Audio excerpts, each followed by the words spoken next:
awak. Awak yang tu lah. Jangan lupa subscribe channel kita. Tanda sokongan. Terima kasih. Hai, Assalamualaikum. Jom kita revise sambil berehat. Sambil berehat pun, kita boleh belajar tahu dengan tengok handphone. Apa tunggu lagi? Jom kita mula. Hai semua, sekarang kita cuba tengok ini. Pernah jumpa tak? Pernah kan? Jadi ini adalah capacitor. Jadi tajuk hari ini adalah berkenaan dengan capacitor. Capacitor itu apa? Capacitor adalah satu device yang boleh simpan charge. Okay? It is a device that is capable of storing charges. Dan di sini kita tengok kita ada kaki panjang dan kaki pendek. Dan kaki panjang adalah positive lead. Dan kaki yang pendek ini pula adalah negative lead. Okay? So, apa lagi maklumat penting berkenaan dengan capacitor? Dia mengandungi dua conductors that separated by a small air gap or insulator. Dan dalam topik ini kita akan nampak satu simbol capacitor dan kita pernah jumpa dah sebelum ini dan kita revise balik. Ini merupakan simbol untuk capacitor.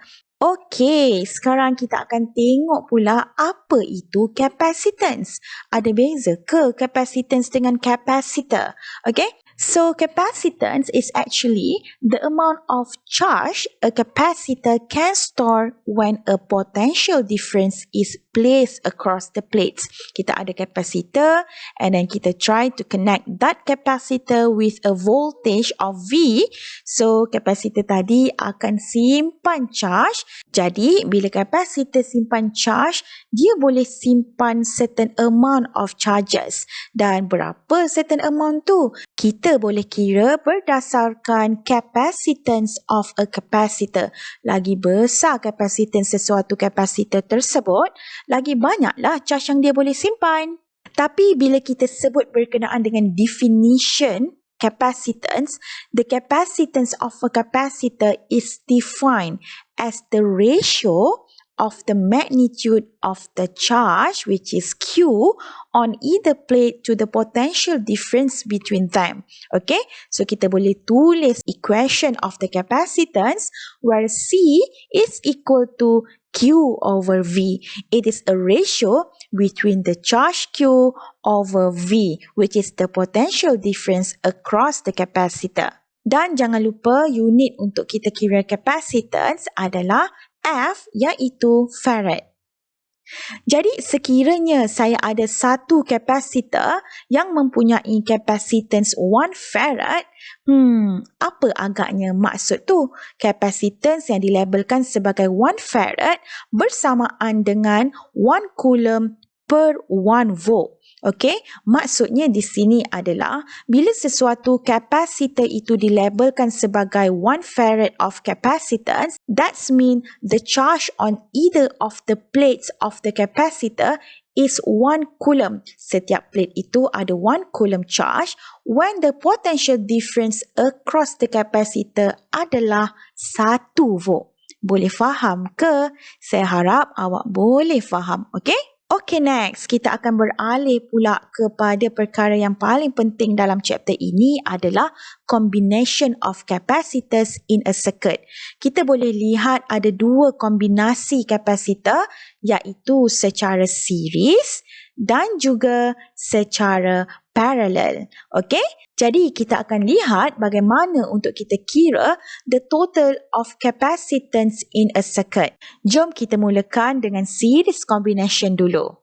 Jadi dalam gambar rajah ini kita ada 3 kapasitor yang disambungkan secara series. We have C1, C2 and C3 dan disambungkan dengan bateri yang mempunyai potential difference of V.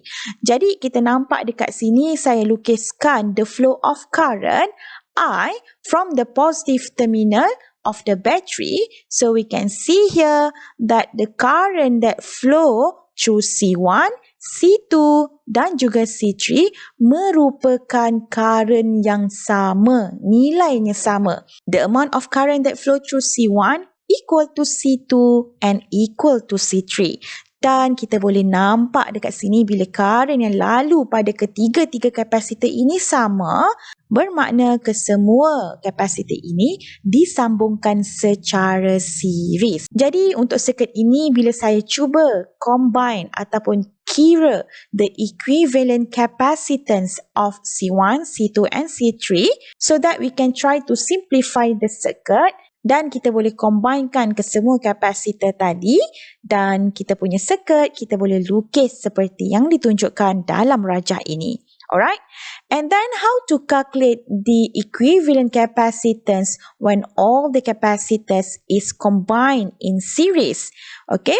So we can calculate by using this equation where 1 over CEQ equal to 1 over C1 plus 1 over C2 plus 1 over C3. Dan jangan careless, bila equation ini adalah 1 over C equivalent, means that when the question asks you to find the total capacitance or equivalent capacitance, mesti kira betul-betul dan pastikan you kira seperti ini, which is 1 over C1 plus 1 over C2 plus 1 over C3. Ingat ya, soalan minta C equivalent, soalan bukan minta 1 over C equivalent. Jadi ramai pelajar yang careless di bahagian ini. Okay? Jadi bila kita dah selesai kira total capacitance, kita juga boleh kira total charge in the circuit. So by using equation Q equal to CV, we can calculate the total charge of the equivalent capacitance. Okay? Dan V dekat sini merupakan voltage supply to the circuit. Okay? Bateri tadilah. So berapa nilai voltage yang kita gunakan? Kita darabkan dengan equivalent capacitance dan akhir sekali kita boleh dapat total charge. Okay? Alright, so let's move to other part. So this is very important bila kita discuss berkenaan dengan capacitance in series. Jadi bila kita dah kira total charge in all capacitors tadi, so bila capacitor disambungkan secara series, alright, so nilai total charge yang kita kira tadi bersamaan dengan charge that start in C1, C2 dan juga C3. Let's say you calculate the total charge is equal to 10 coulomb. That means the charge in C1, which is Q1, also equal to 10 coulomb. And charge Q2 also equal to 10 coulomb. And charge Q3 also equal to 10 coulomb. Okay, jadi dekat dalam kotak ni awak betulkan tulisan dia. Q1 equal to Q2 equal to Q3. Okay.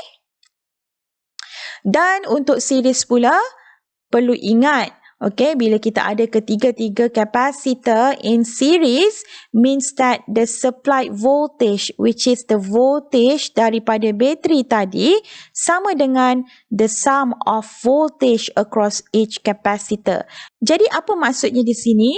Alright, so means that the voltage across C1 iaitu V1 tambah dengan the voltage that across C2 iaitu V2 tambah dengan the voltage that across C3 iaitu V3 bersamaan dengan the supply voltage from the battery. Okay, so here we can write equation of V untuk kita mudah ingat, di mana the supply voltage V is equal to V1 plus V2 plus V3 if all capacitors is combined in series. Alright? Okay, sekarang kita akan beralih pula berkaitan dengan combination of all capacitors in parallel.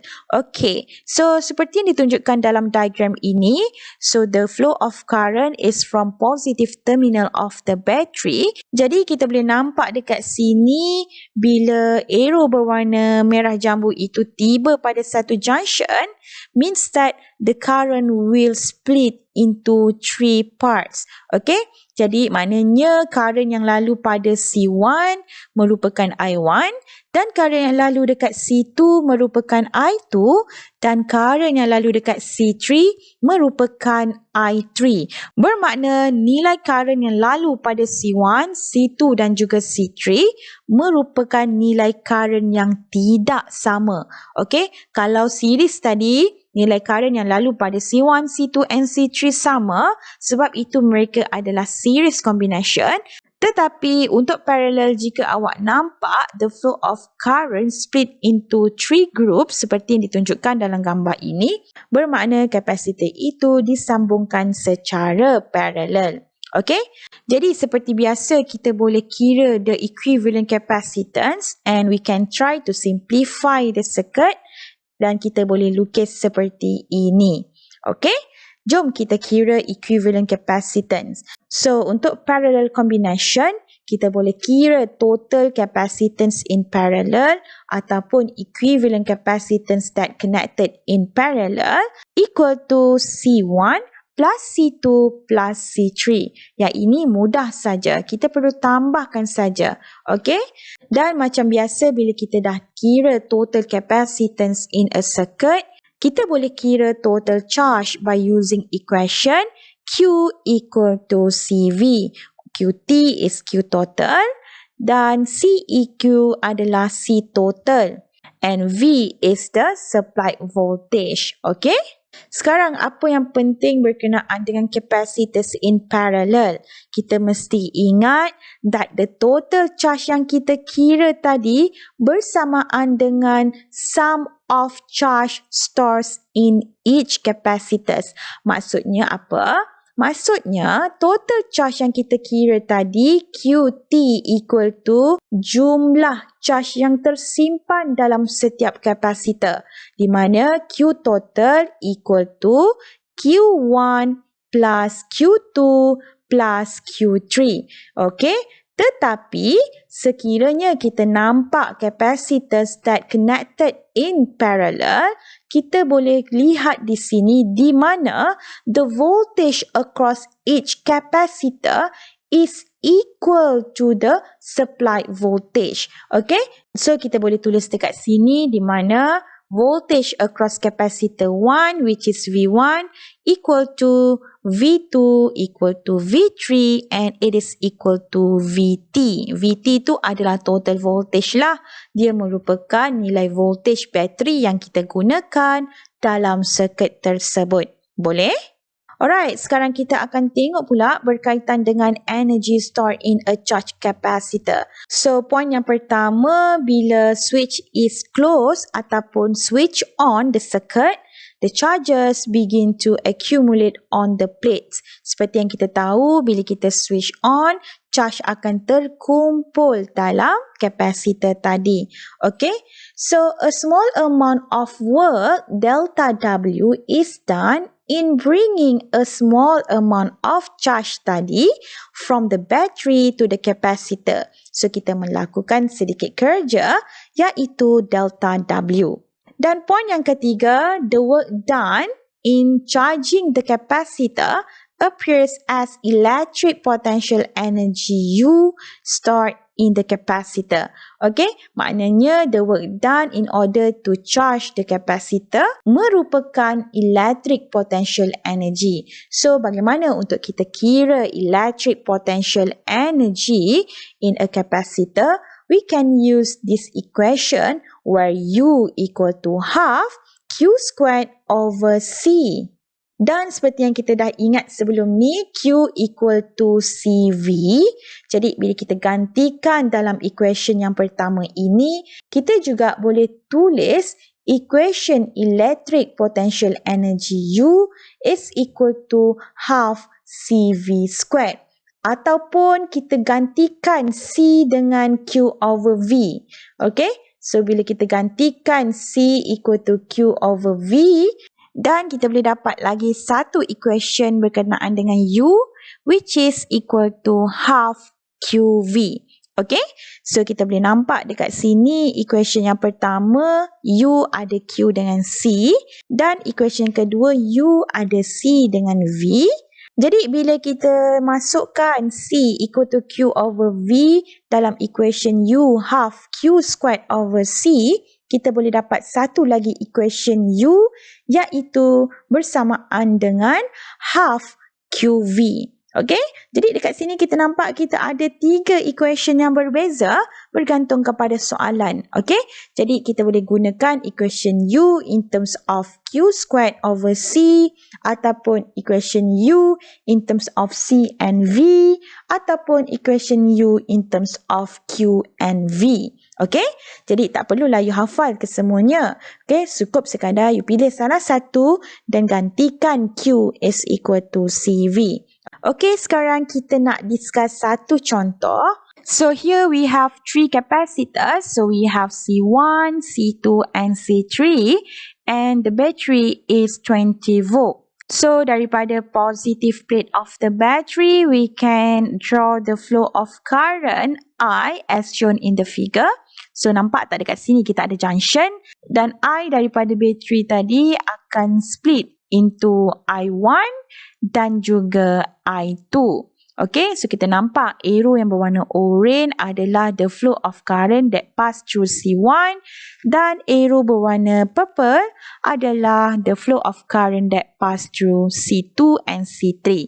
Jadi kita boleh lihat dekat sini current yang lalu dekat C2 dan C3 merupakan current yang sama. Okay, so kita bolehlah nampak patternnya bila current yang lalu dekat C2 dan C3 ni current yang sama, bermakna C2 dan C3 sahaja yang series combination.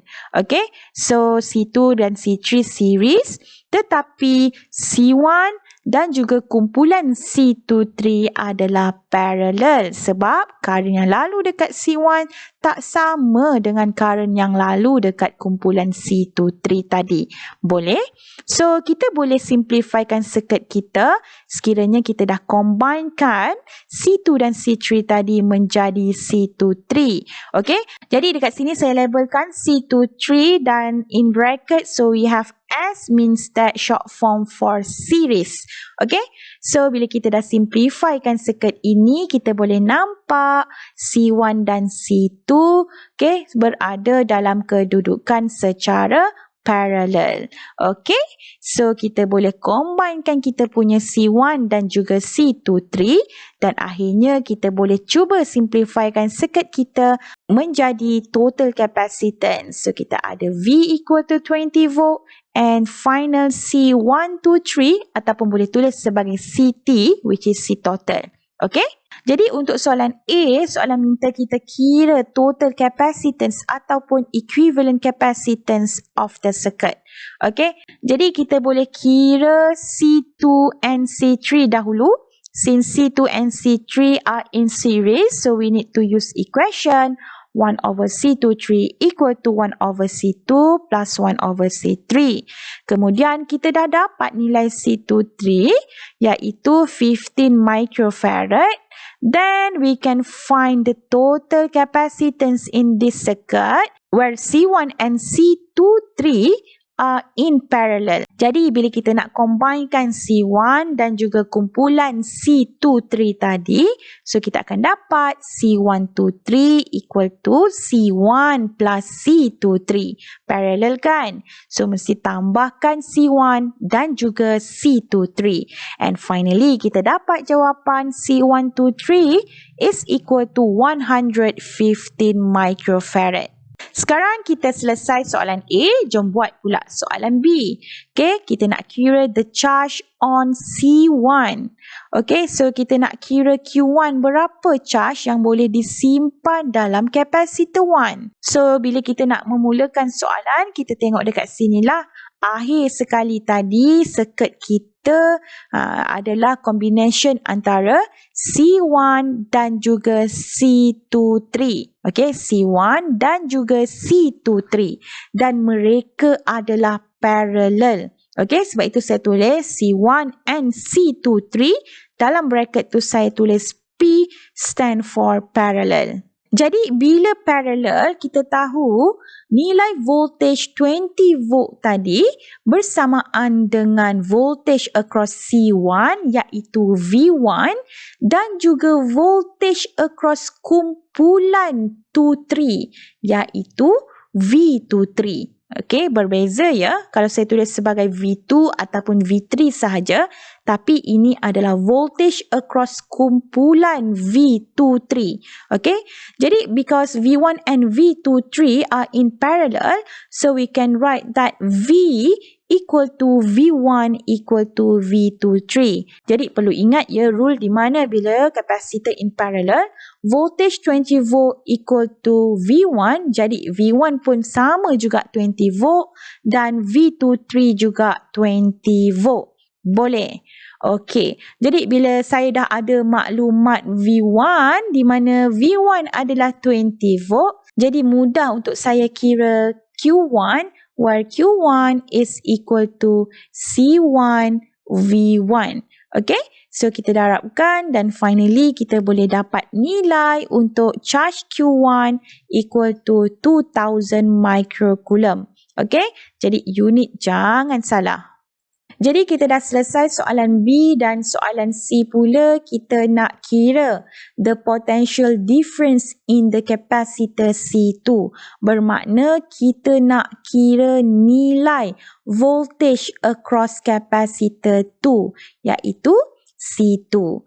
Okey, jadi untuk kita cari V2, saya memerlukan nilai charge stored in capacitor 2 which is Q2. Sebab saya nak kira V2 menggunakan equation Q2 over C2. Jadi bagaimana untuk kita dapatkan nilai Q2? Jom kita tengok daripada gambar rajah ini. Since we know that capacitor 2 and 3 are in series, okay, C2 dan C3 tadi kan in series, jadi kita boleh kira dulu charge Q23. Bila saya dah kira charge Q23, saya boleh dapat nilai Q2. Okay, so jom kita kira dulu Q23 di mana Q23 is equal to C23. Kita dah ada dah nilai tadi. Kita dah kira dekat part A darab dengan V23. Okay, V23 pun kita dah ada tadi masa kita jawab soalan B. Di mana V23 is parallel with V1 and it is equal to 20 volt. Alright, so we can just substitute all the values. Finally, we can find Q23 equal to 300 microcoulomb. Okay, jadi kita baru dapat Q23, then we can find V2 where V2 is equal to Q2 over C2. Jadi nilai Q2 sama dengan Q23, jangan lupa mereka adalah series, so Q2 sama dengan Q23, so masukkan 300 micro bahagi dengan 22 micro, so finally you akan dapat V2 is equal to 13.6 volt. Alright, so finish part C. Okay, so untuk soalan D, kita nak kira pula the energy stored in the capacitor C3. Okay, so we can just use this equation. Okay, sebab kita dah ada nilai Q3. Sebab Q3 tadi sama dengan Q23. So the value of Q3 is 300 microcoulomb. C3 pun kita dah ada. So very simple, we can just substitute the values. So finally, nilai U3 is equal to 9.57 times 10 power of negative 4 joule. Okay, pastikan tulis unit untuk energi betul-betul ya. Okay, jawapan akhir mesti tinggalkan dengan unit yang betul. Okay, jadi saya rasa itu saja untuk video kali ini. Jangan lupa untuk like and share. Dan kita jumpa lagi dalam next video untuk soalan yang seterusnya. Jumpa lagi. Assalamualaikum. Bye-bye.